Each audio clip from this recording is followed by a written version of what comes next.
Good afternoon, everyone. Thank you all for being here. Today's event is called What Just Happened? Looking back at a semester with AI in our classrooms. I'm Dr. DJ Hopkins. I use he, him pronouns.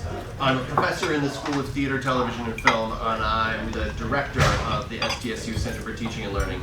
And it's a pleasure, thank you, Sean, on the CTL Advisory Board. It's a pleasure to be having this conversation with all of you today, part of a conversation I've been having since before the semester began about AI in the classroom, whether it's been showing up to meet the provosts and deans, or hosting a faculty learning community, hosting a podcast. So it's been a conversation I've been having in a number of contexts with some of the people in this room on several occasions. I also want to give a shout out to my colleague, Dr. Pam Lack, who has been hosting the AI in the Classroom faculty learning community in the Digital Humanities Center all semester long. Thank you so much. And also, I just want to thank you, Scott, because I think you've earned a free sandwich. You've been here. Dr. Scott Lipscomb has gone 3 for 3 on Lunch and Learn this week. I'm a musician, like a free food. Before we really get started, SDSU's land acknowledgement.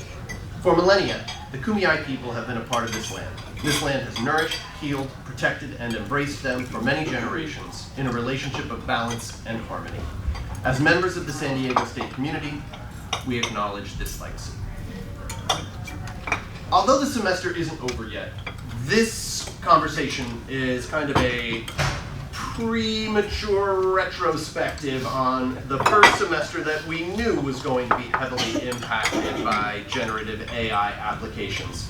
And the panelists that we're speaking with today, each will share a brief anecdote from their own experience in the classroom, followed by our colleague EJ Sobo, who's going to find the golden thread that runs through these anecdotes and synthesize before we turn over to you, who will ask questions of our guests and maybe even share some of your own experiences teaching with AI. First, our panelists. Katie Hughes. Katie's been teaching rhetoric and writing at SDSU for over 20 years. She has an extensive background in designing courses that integrate instructional technologies and pedagogical strategies with an emphasis on active learning. She is also currently the faculty in residence for ITS. Sam Kovari has been a lecturer in the anthropology department for over 10 years. In this time, Sam has integrated a variety of technologies into his classes to enhance the learning experience for his students. And our respondent, EJ Sobo, is a professor in SDSU's Department of Anthropology, is director for undergraduate research in the College of Arts and Letters, and one of 2 AI faculty fellows with instructional technologies. So, welcome panelists, and Katie will be beginning. Do you want the gadget, or do you want me to run your slides? No, I have to, because it would be too boring without my animation.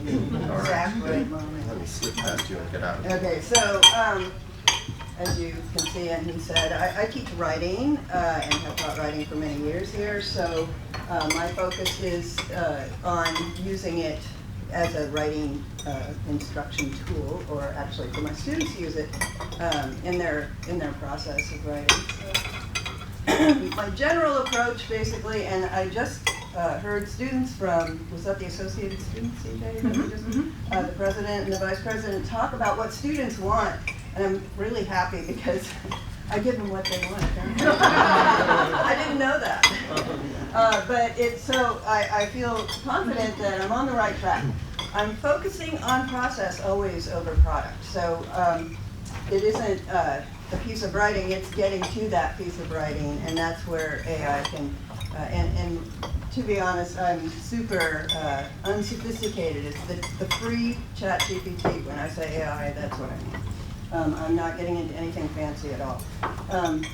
So if you focus on the process, it can be an interesting experience. I'm an active participant in that experience. So I'm talking about face-to-face teaching here. I will talk about online also in a minute, but I'm part of that process with them. I'm very hands-on, and I want to know what they're doing. I want to see what happens. I want to learn from it because I don't know. I'm no expert, right? So that's been my sort of general approach. Spontaneity is really important. We'll be working on something and I might see, oh, this might be a good time to try ChatGPT. Let's see what it will do. So it's not always planned. I have some planned things, but it's kind of a super loose and open situation. And along those lines, just encouraging experimentation, analyzing what it comes up with, not just like, oh, I did this, now I'm done with that. No, what'd you get? Was it any good? What would you want to do to make it better, for it to be more your own thing? So there is a very big difference, though, in this approach with face-to-face versus online, because you cannot be right there. You can't be hands-on. You can't be participating with them in the process. So this is the area that I'm concerned with trying to work more on. How can I make it work better? And I'm not there yet by any means. So here's my cheesy metaphor. I told Andrea about this. I consider it's play. It's playful. We're not getting intense here. So you start by serving that ball, which is the prompt to ChatGPT. See what it returns. Hit it back. In other words, refine it. See more.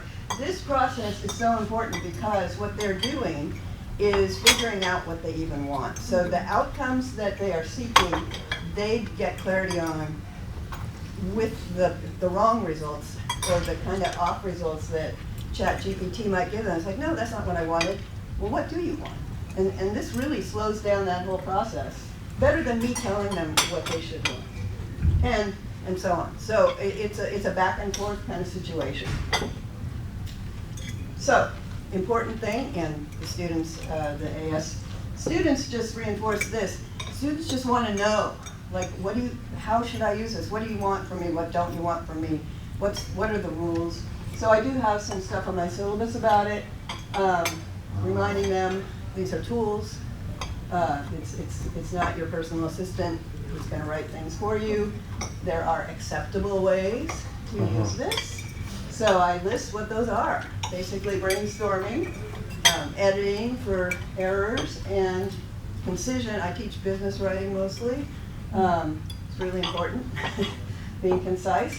And a lot of times they're just like, they've written this long thing. I wanted just a short thing. I don't know how to make it more concise. Let's see what ChatGPT does with it. Because they've already got the content. And so it shows them how those words can be gotten rid of. Okay. Also, unacceptable ways. Important. So I want them to understand what I would not consider okay. And this part is basically, you go ahead, use it, you won't get a good grade. That's what I'm basically saying, because it's a crummy writer in and of itself. Until you work with it so much to get it just how you want it, and then that means you've basically written it. So. And don't use it for research because, as we all know, it's not reliable. So, and I'm not going to sit there and check all their sources. So here's just one little tiny example. These things happen a lot in my class, but they have to do an email where they include a bullet list. I know that sounds really basic, but hey, do you get better emails after my students say So they start off with a backdrop of how to do a bullet list, how to use parallel structure, all that kind of stuff. And then they read an article about ChatGPT disrupting business processes. This is in Harvard Business Review. I'm going to have to keep changing this article assignment because it will keep evolving, but for now that one works. And then they take a pop quiz. It's a joke. My joke that it's a pop quiz because they already know it's going to happen. But it's basically in the classroom so that they can do something with what they read, which is my way of making them read it at home. In their groups, they discuss the pop quiz answers, and then they share something with the class selectively. And ultimately, a few more steps down the road, they write that email with that bullet list, hopefully in a more process-based way. The pop quiz questions are not knowledge-based, they're more about playing around with it. So I make them find a sentence that they already wrote in a different assignment, and then feed it to ChatGPT and ask it to put a bullet list. and I already know this is a faulty prompt, but I want them to go through that experience of writing a not complete prompt. So of course, you know, there's mixed results there. And then I asked them, so was it good? Did it use parallel structure? Did it, you know, do all the things we've talked about? And a lot of times it doesn't unless they thought to put that into the prompt. So that's where they get clarity. So then I have them analyze it, and this is what they talk about in their groups, and they have to explain. And finally, you know, evaluate it. Is this going to be useful or not? Basically, most of them are pretty enthusiastic about using it. Some are just like, eh, you know, I'd rather just write it myself. But you'll see in a minute. Most people are pretty excited about it. So this is just one section of one, you know, I teach multiple sections, but it was pretty overwhelming that they could see it being useful. These are sophomores, by the way. So this is kind of newer for them, not more sophisticated. The online students, the problem there, as I said, is that you can't be hands-on with them by the very virtue of the fact that there's who knows where they are. So they tend to be more product focused, and they're looking how to get that piece of writing done. And I've given them permission to use ChatGPT, so imagine the results, you know. So the less hands-on I am, the less successful the results are in that. I make suggestions, you know, take ownership, integrate this into your piece of writing. So then you get like a paragraph by ChatGPT and a paragraph by them, and it's like, so that's lazy integration. It creates bad writing. I don't have to worry about, oh, you cheated, because it's bad. So I can just base the grade on that. Proper use, on the other hand, some people do get more sophisticated with it, and they can come up with some pretty good writing. So it has its results. But I do want to emphasize, it's not about cheating.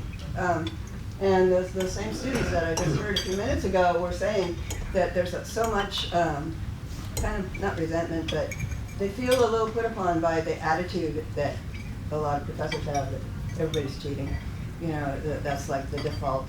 So I like to just say, look, if it's a bad piece of writing, I don't care if you wrote it or ChatGPT wrote it, it's not going to get a good grade. And that sort of takes away that part of it. Student feedback. I really was pleased. They do reflections at the end of modules. Some of the things they pulled out of it made me happy, that they want to learn how to avoid cliches and bad, you know, robot wording. And how they were grateful that it gave them a chance to see what this is all about, basically, in a non-pressure way. And you know, we do a lot of things in the module. This person was saying my biggest takeaway was how to work with ChatGPT, which they call ChatGPT. It's a weird word. So, you know, I would say, back to my metaphor, you know, why not go with it and try to make it work for you? And that's my song and dance on it for now. Thank you.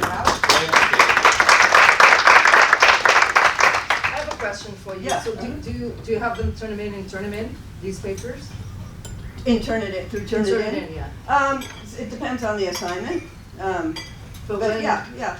Okay, so But does Turn It In catch? No, Turn It In has a tool for detecting AI that we don't use here because it's got too many false positives, so to speak. It's not accurate. No, yeah, there's no detection tool that works reliably for that. Right. Thanks, Katie. Yeah. If you were to take a look at CTL's AI in the Classroom module on Canvas, there's an entry for AI detectors. A numerical majority of CSU campuses have the Turnitin.com AI detector turned off, and that was the discussion that CTL and ITS had before the semester started. Yeah. AI detectors are biased. They're just as prone to hallucination as regular AI generators. And bias. And they're biased against English language learners in particular, and there's data on that. Yeah. I'm happy to pick that thread up in a moment. Katie, thank you so much. As a reminder, EJ is going to be synthesizing our 2 presentations, and our second presenter is Sam Kobari. Well, hi. Welcome. Do you want to plug in after all? Do you want to just grab this and put it on your computer? Can I grab that? Sure. Oh, it's a Mac. Yeah. Right. You're covered. There we are.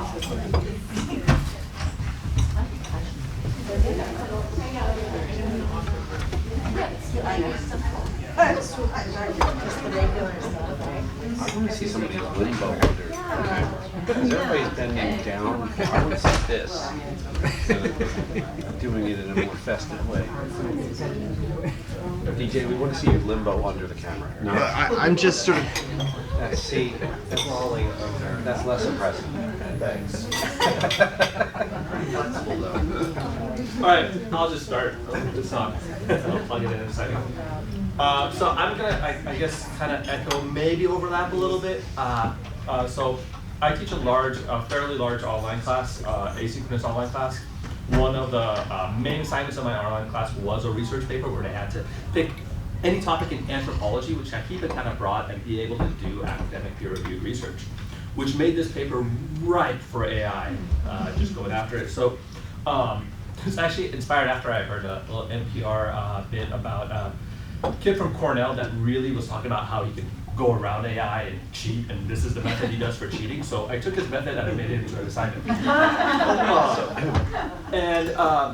This assignment is, I kind of beta tested it in my summer online class, and to great success. I'm working at the King's because now it's a larger group, but I'm doing very much the same thing, this dialogue, this process. So I split the assignment up into where I'm having students have a dialogue with AI in establishing, kind of figuring out what they want to write about. I'm looking where anthropology, we kind of got our fingers in everything, so they can kind of introduce whatever they're interested in with anthropology and then see what topics come up. And I just want to give you an example of how this works. The AI I prefer to use is called Perplexity. Up until last week, I felt like it was, last week Sam Altman had a whole presentation, which I'll get into just a second, about the new ChatGPT, which is super exciting. But I like Perplexity because it gives you where it's getting its sources from, and it's connected to the internet. ChatGPT used to cut out at 2020. So let me just show you one of the things. So, and I have students a list very similar to the list of questions that they ask AI, and they have this dialogue back and forth, and then kind of establish a structure for their paper, which they then go in and go out. So I've already kind of set this up. I'm injecting my own bias into this. I surf, so it's just basically kind of I need to write a paper for my anthropology 101 class. Can you give me 5 topics that have to do with anthropology and surfing? So something that's interesting like that. And then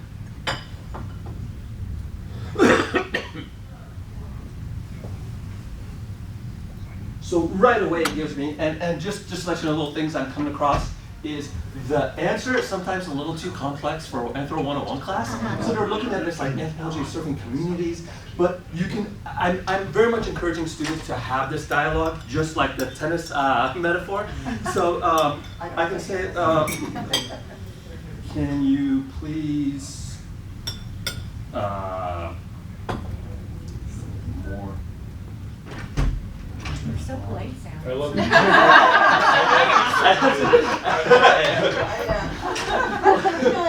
I love So this dialogue keeps going. I further have students, despite the hallucination, I have them. I can ask them, okay.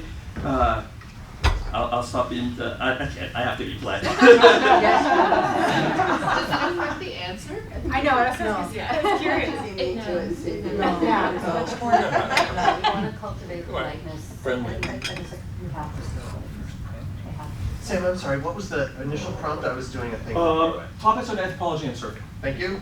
So now I'm asking them for 5 peer-reviewed sources. Now here's the fun part, is the hallucinations do happen. So I'm having the students take these sources and then using our SDSU library database and playing with these hallucinations, and then going further. And it's been delightful, because I've had students that like interested in fashion, and so they're fashion and anthropology and how that works together, or students interested in food and everything they want to do, they're able to combine with anthropology. So this is one way I've been using it, and it's It's been fun. Students are having a little, I'm actually surprised at how little students are using AI, so how much they're kind of discovering AI through this process. That's one way I'm using it. Another way I'm using it is I have a portion of my class I call, it's basically essay questions on the material. And sometimes the material can be a little dense, so I have students be able to kind of, for one of these weeks of essay questions, I call it AI concept enhancement, where they get to ask AI about a certain concept. So if I was to, let me just do it again. So, again, please. Explain. Never give that up. No, they're trying to, yeah, teaching the AI politeness, yeah. Please explain natural selection to me like I am. And so for one of these, and it does a fantastic job with these. The explanation of concepts and then narrowing down, especially that like I am 5 really works out. So it's, I mean, there it is, variation, inheritance, selection, time. So it breaks it down. So a concept that students don't understand, instead of forcing them to write an essay question, I have them do this, paste this over, and then tell me how this helped them understand that concept. And it's been really cool. So these 2 components of my class have been, I feel very successful. I'm surprised how little students have used this. Maybe they're not reading the syllabus, which is not a shocker there. But I guess the last thing I want, so Sam Altman had a presentation I showed last week on the new ChatGPT. And what they're doing is, I'm super excited about, I can't wait to integrate this, is they're having something called GPTs, which is this, but you can program it with your own information. So I can start a blank GPT, give it my textbook, give it my syllabus, give it all the textbooks in anthropology, and then it could be like a little assistant where students ask it like, how many pages, how many words on the research paper? And they'll be like, the research paper is this many pages. Can I have it in MLA format? No, it should be in Chicago. So it can be my Anthro 101 assistant, which would cut the 15 repetitive questions I get in a semester down by the day. And, yeah. So these are the fun things I've been doing with the class. The papers due this Friday, so I'm really curious to see how it turns out. So this is your first time of doing it? I did it summer, but summer was a lot smaller of a group. This is the bigger group. All the questions are coming in, and a lot of students are. I'm sure you might be this is. I thought I was way behind my students on this, but a lot of them were like, "What is this? I don't know how to use this. Or what's going on?" So it's interesting. Yeah. Sam, thank you. Yeah.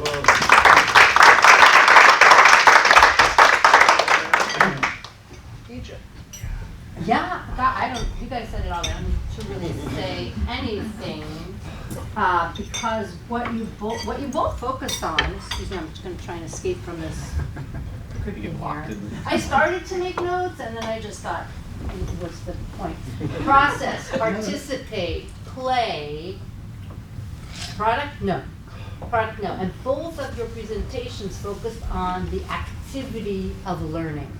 So all I could think about is a book. If you give your students a book and say, read this book, and then give them a test, or have them write a paper, without any conversation, is it gonna work? For some people, maybe. But that's not teaching, and that's not gonna be teaching and learning that we at SDSU, wanna do. So that kind of stuff is not what we're here for. So this tool, like any tool, like a book, like, I'm looking at the anthro people, like some bones you give your students, you have to talk about it. You have to participate, you have to play.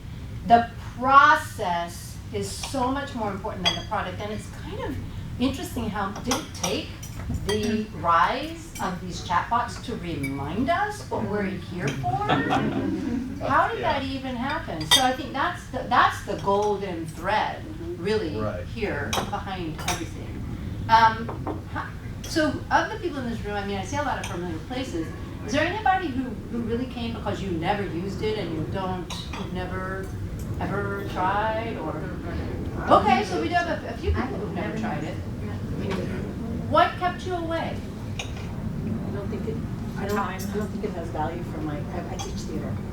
So Okay. I don't think it's gonna, have plenty of stuff to do, and I don't teach writing, so it hasn't been a priority for me. So why are you here? The lunch isn't that good. I'm kidding. Because this is kind of the same thing. It's like, oh, it's not for me. I get by without it. I don't really need it. I don't really use it. But it's here, right? And so how do we think creatively about, even in a theater class, maybe for interrogating a play that you want the students to learn about? Was that dramaturgy? Script analysis. Script analysis, all kinds of things. I like to think of these text bots or chat bots. I like my 5-year-old explained it to me like a 5-year-old, and how it can really simplify and explain. But it also is kind of like, it's your assistant. You can use it for your own work. For if you're stuck with a huge class and you need to generate a bunch of multiple guess questions, you could use it for that. You could use it for formatting tables. You could use it for all kinds of things. But thinking about how to ask it questions. So the learning of how to speak with these chatbots is in itself a skill, right? And maybe I should mention the student survey, the AI survey that students entered. You might be familiar with that. One really amazing thing was the response rate was just more than we could ever have imagined, indicating that students really are interested in this. About half of them have used it, but going back to how well they've used it, maybe not so well. Just like the first time you ever open the ChatGPT, you don't know how to ask it a question. And then it doesn't give you something, and then you just give up. So in the student feedback, one of the things that there's 7,000 and something answers. And we did ask for some narrative qualitative stuff, not really realizing that we would. But so this is preliminary. I haven't read all 700 whatever, but the idea that in questioning it, I'm remembering one very vividly, that they learned how to ask better questions. Learning how to ask better questions, isn't that what we're here to help cultivate in students?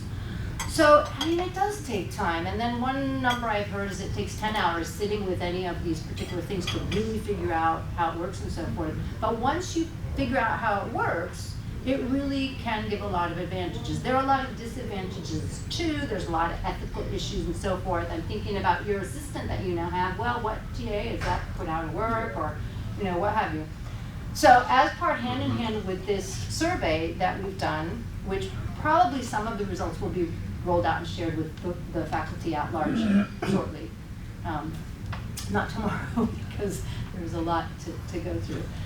But students were concerned about the pervasive stereotype that we carry of students, or not us in this room, of course, but generally, that they're going to cheat. What is that about? Why do we do that? Why do we immediately follow them around the shop thinking they're going to steal, right? There's something going on there that we need to stop doing, because our relationship with students is not helped by that kind of a perspective. And students feel it, and they resent it, and it's insulting to them. So that's one of the things that came out. A lot of the things that came out we're building into. I'm kind of doing a strange segue here to an AI micro-credential that will be available to faculty probably certainly by the start of spring term. Working on it, trying to get that up, and trying to stay ahead of all these advances, like now the GPT, that, oh gosh, we have to put in that there too, and so forth. But get that out, and that will have a section that will just like, what does GPT even stand for? How does it work? Once you understand a little bit about how it works, then you start to understand better how to manage it, and how to manipulate it, and how to work with it. So how does it work? I'll just say quickly here that there's the text ones, but there's image ones too, and they work slightly differently. And each different discipline, and even within each different discipline, different classes are going to have different uses, right? So there's no across-the-board solution. So that's the first module, is just an overview. How does it work? And then there'll be an ethics module, speaking even to issues such as social justice. And someone mentioned, one of you two mentioned the bias, or maybe you mentioned the bias. Sometimes that comes out, oh, it was when the plagiarism detection came up. That there's bias in that regard, but there's also bias in, you might say, I'm a 13-year-old girl from Cleveland, Ohio. What's a good job for me?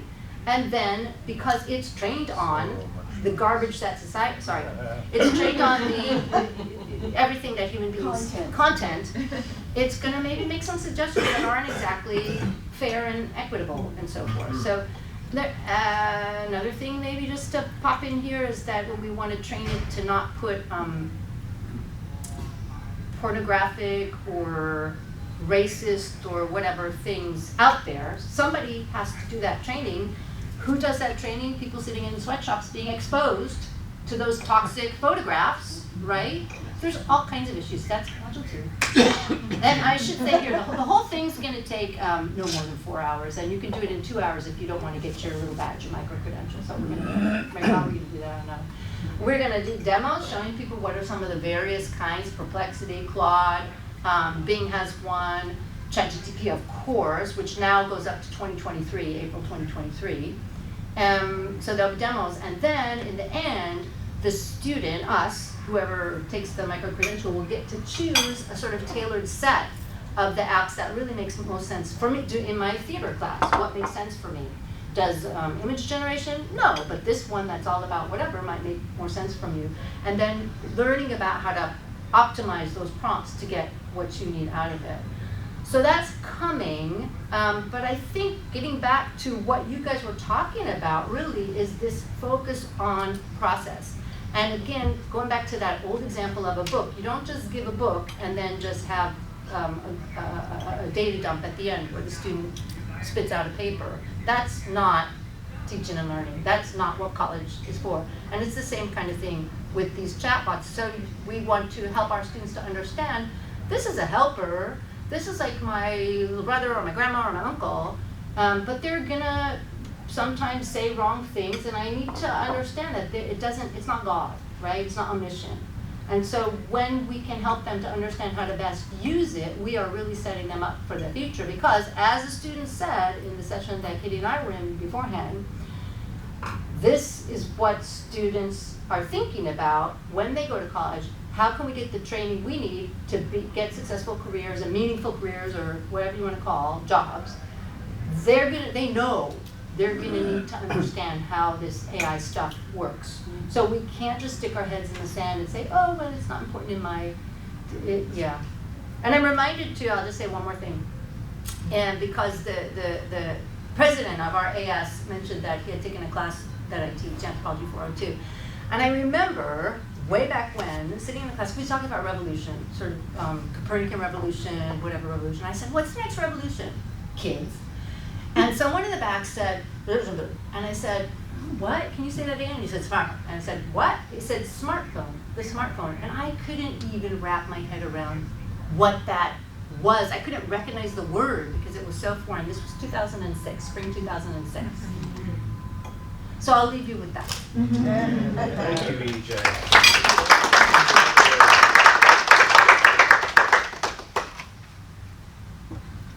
Questions for our comments esteemed from presenters? you, for our presenters, for EJ? Yes, I just Laura. want to say a comment. It reminds me, back in 1996, I took a class through Chicano Federation where they taught us about the internet. And they sat us in front of a computer and they said, this is the internet, you can look up whatever you want. And I was like, I don't know what I want to look for. I don't know how to use this. And so that's kind of how I'm feeling right now. I'm not too sure how to use this right now, but I want to use it in my class. I'm excited to do it. But yeah, that's kind of how I'm feeling. I'm not too sure. So you can't just brainstorm. You can even ask it. I teach whatever at whatever level. Give me some suggestions as to how I can use you. What is your discipline? I teach general studies class, building your future self for college success and beyond. Okay. So it's all about personal development course. Yeah. So I'm sure that or we can make suggestions as to how it can, and it can ask. You can program it to ask students questions.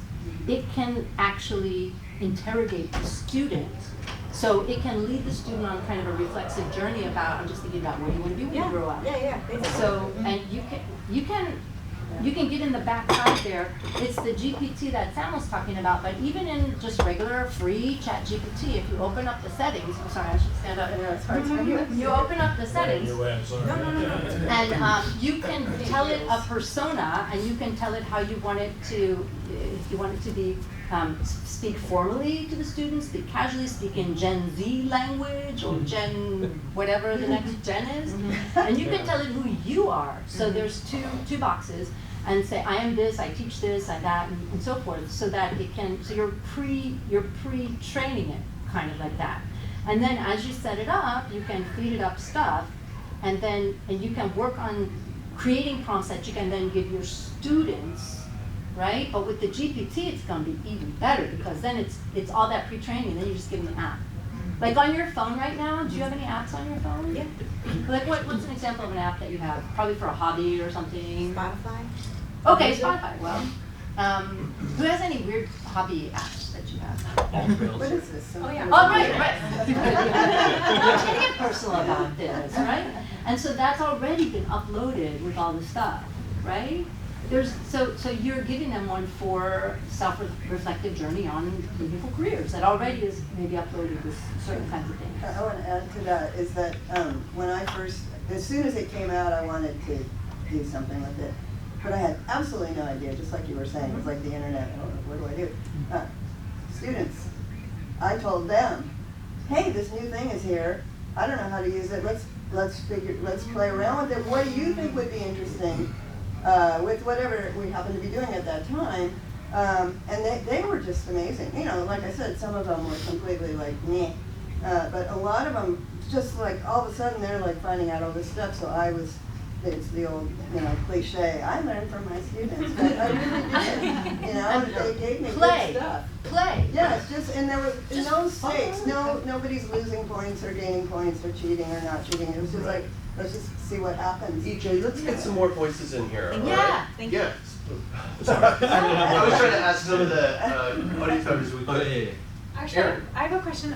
So I'm curious if there's been discussion about differential use at different levels of students. So for instance, undergrads, I suspect that maybe a lot of what was talked about today was undergrads, and some of it may translate at the graduate level, but I'm curious to hear thoughts from others about how they've incorporated it beyond the undergraduate levels at graduate level. I can offer an example from my son, who's a student here. He's an undergrad and he's minoring in astronomy, so it's not been his focus in terms of the prep classes that a lot of the astronomy students take. And so he's using it actively as a tutor. And one of the things that he found, and he's actually paying for it because he found that it was cheaper to pay for ChatGPT 4 than the free version, because it gives him, I don't even know if anyone can speak to what the difference is, but somehow it's more.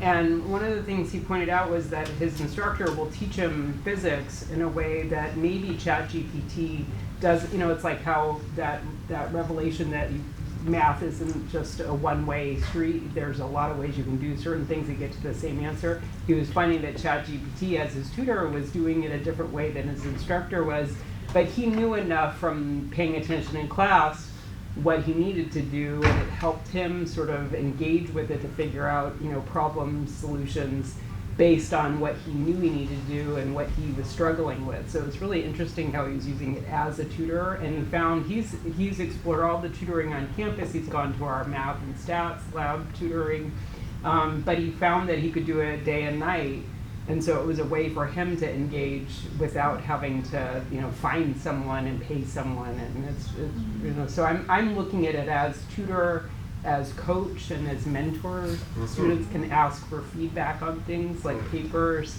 where it's not ChatGPT writing the paper, but giving them feedback to help them improve it. Mm-hmm. Though, as Sam pointed out, it isn't always reliable. Yeah. In the example he put up where he asked for 5 peer-reviewed sources, none of them were peer-reviewed. Yeah, I've been coming across I that. can tell either at a glance or I looked one of them up. Stoked, A History of Surfing is a mass market paperback. I want to interject something there. I know I'm supposed to shut up.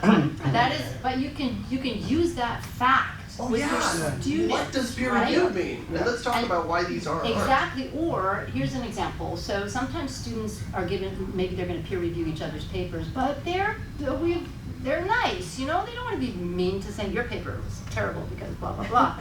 But I did in a situation. I just right there in front. I said, "Who's what are we going to pass out? Let's have Bing Chat invent the paper for us." So you type it in, a paper on whatever, giving it, you know, parameters so that it knows it's not third grade, it's not PhD, it's supposed to be this, it's supposed to be X amount of paragraphs or whatever. And it's writing it right up here. And the students are looking at me like, oh, like I just said a swear word in class or something like that. That there's a kind of a secondary benefit there of showing them that it's okay, we can use this as a tool. But where I'm going with this is that because it was generated by a machine, they had no problem looking at it from a very critical standpoint, and the kinds of things that they came up with about how to make this writing better was amazing. What you're saying right now makes me think of one of the points that Katie was making in your presentation. I feel like the way that the writing example you gave expects that students are already strong readers and that they can evaluate writing when they read it. And because the iterative tennis volley process assumes a pretty advanced reading level as they develop their writing skills. Is that what you're finding? That students can read, they know when they read good writing, and they can know how to continue to iteratively improve it towards better writing? It's more to generate their own piece of writing that I'm using it. So, for example, they have to write mission statements for pretend companies. So they know how to write a mission statement, you know, the instructions, but that process of going back and forth makes them clearer on the brand of their company, you know, like what kind of words they like to see. And they learn that by seeing what they don't like. Does that make sense? So it's an iterative process of arriving at what they want and what represents what they really. So they're not analyzing a piece of writing, they're coming up with something more in my class, if that makes sense. Yeah. I mean, these are sophomores, and it's a small class, 30 students, not 500. I mean, I'm just wondering, like, why don't they stop at the first volley? But you keep telling because us to, I'm there, oh, and that's you're why. wrong. Well, Right. really, Got that's it. the difference. That's why I said in online classes, I can't do that. Like, so they will stop with the first one and go, okay, well, I'm done with that. You know, check that off the list, and it's like, no, Right. not good. You're So, swinging the tennis racket. I'm up in that chair. I'm up in the chair. Oh, you're the judge on the side. Got it. That makes sense. Other questions of Pam? Yeah, DJ, your question underscores for me something that's really important here in the process, which is evaluation, right? Like one of the things we want to do, not just in teaching our students to ask better questions, is to evaluate the answers. Whether it's, you know, I looked this up in Wikipedia, or I went to the library database and I grabbed the first citation and didn't even assess whether it was peer review because I don't know what peer review is. That's, I think, a critical piece. If we're going to use this tool effectively in the classroom, evaluation has to be part of that. And they have to learn how to, whether it's evaluating good writing or the validity of the response that comes back from the chatbot, which, you know, because it's not a search engine, but a lot of people treat it like a search engine. Right. And so I think that's a really critical piece of of that play and that process and that, sorry, what's the third word? Participation, is that piece. It's not just, if it's all about process, then it's evaluating the entire process and questioning everything and then learning how to apply that broader to like anything they see online or anything. It's like, how do you know that? How accurate is that? And they, you know, and they learn that, I mean, I don't have to keep doing that intervention, because then they get that's my expectation. So they're learning how to embody that process. They're kind of learning how to expect more of what they're doing themselves, that's the ultimate goal, right? Yeah. We're coming up on passing time, so a couple words of business. If you haven't yet signed in here, please do so. I'm happy to pass this around to anybody who needs to do that. There's one more meeting of the AI in the Classroom faculty learning community, and that's at the end of the month, another Wednesday at noon, Wednesday the 27th? Yeah, the last Wednesday of November. And an RSVP will be going out, and you'd be welcome to join us for that. We have this room until 1:30, so I'd be delighted to have this conversation continue even after we adjourn. And I want to say one last thing, partly in response to why might someone who hasn't used AI in the classroom yet come to this? I think one of the questions a question that came up at a professional conference that I attended last weekend was the challenge with the immediate sweeping integration of generative AI into our culture is that it's hard to see how to opt out. So it requires a certain amount of understanding and leveling up your knowledge of generative AI in order to see how to use it in your classes and how to perhaps sidestep it. Because I'm not a 100% adopter, but I've seen the beginning of the micro-credential, and I think it's really exciting. I think it's in a really good place. Thank you for your work on that, EJ. And the goal, I know, of that micro-credential is for all of SDSU faculty not necessarily to be ahead of the curve, not necessarily to be immediate total adopters, but just to be at the curve in order to be able to evaluate what's right for you and what might not be. Thank you all for coming. Please join me in thanking our presenters.